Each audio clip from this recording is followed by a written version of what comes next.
নমস্কাৰ শিক্ষক বন্ধুসকল।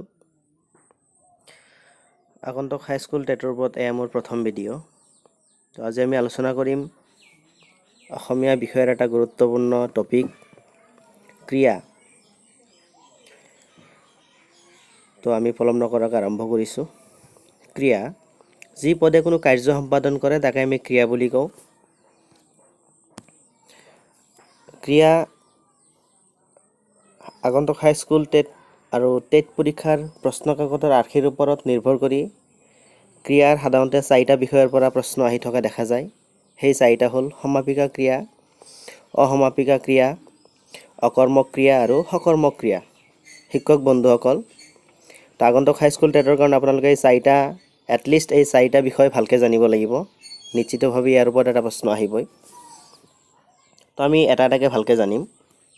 প্ৰথমে সমাপিকা ক্ৰিয়া, যি ক্ৰিয়াই বাক্য সম্পূৰ্ণ কৰে তাকে সমাপিকা ক্ৰিয়া বুলি কোৱা হয়। অৰ্থাৎ যি ক্ৰিয়াৰ দ্বাৰা কোনো এটা বাক্য সম্পূৰ্ণ হয় সেই ক্ৰিয়াকে আমি সমাপিকা ক্ৰিয়া বুলি ক'ম।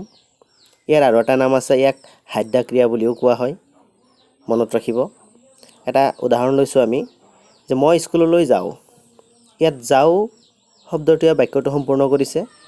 ইয়াত যাওঁ হ'ল সমাপিকা ক্ৰিয়া। আকৌ অসমাপিকা ক্ৰিয়া হ'ল যি ক্ৰিয়াৰ বাক্য অসম্পূৰ্ণ হৈ থাকে। অৰ্থাৎ এই ক্ৰিয়াৰ বাক্য সম্পূৰ্ণ নহয়, মনত ৰাখিব, অসম্পূৰ্ণ হৈ থাকে। দুইটাৰ মাজত পাৰ্থক্য ইমানখিনিয়ে, সমাপিকাত বাক্যটোৰ সম্পূৰ্ণ হয় আৰু অসমাপিকাত বাক্যটো সম্পূৰ্ণ নহয়।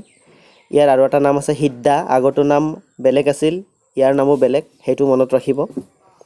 তো ইয়াৰ এটা এক্সাম্পল আমি লৈছোঁ, মই হাত মুখ ধুই কিতাপ পঢ়িম। ইয়াত চাব, ধুইৰ তলত মই আণ্ডাৰলাইন কৰিছোঁ। মই হাত মুখ ধুই কিতাপ পঢ়িম। ইয়াত এটা বস্তু আপোনালোকে মন কৰিব, এই ধুই শব্দটোৱে বাক্যটোক সম্পূৰ্ণ কৰিব পৰা নাই।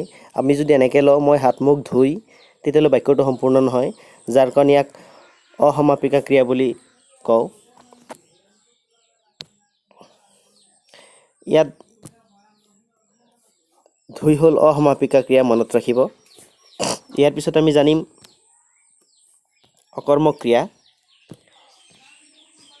যি ক্ৰিয়াৰ কৰ্ম নাই তাক আমি অকৰ্মক ক্ৰিয়া বুলি কওঁ।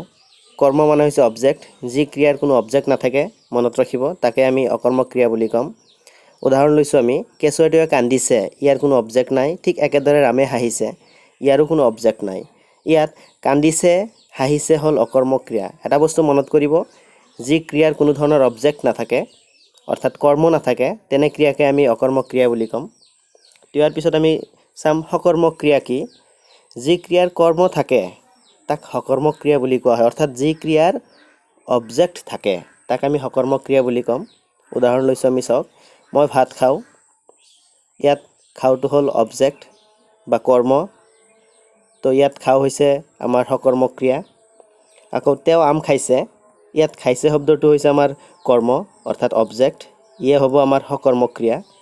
তো ইয়াত আমি দেখা পালোঁ, খাওঁ আৰু খাইছে হ'ল সকৰ্মক ক্ৰিয়া। তো আমাক কোনো এটা লাইন উঠাই দি হয়তো আণ্ডাৰলাইন কৰা থাকিব আৰু সুধিব আণ্ডাৰলাইন থকা শব্দটো কি ক্ৰিয়া বুলি জনা যায়। তো বন্ধুসকল,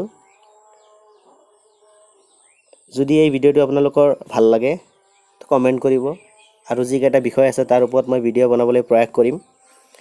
আৰু মোৰ আগন্তুক ভিডিঅ'বোৰ পোৱাৰ কাৰণে মোৰ চেনেলটো ছাবস্ক্ৰাইব কৰিব। Thank U.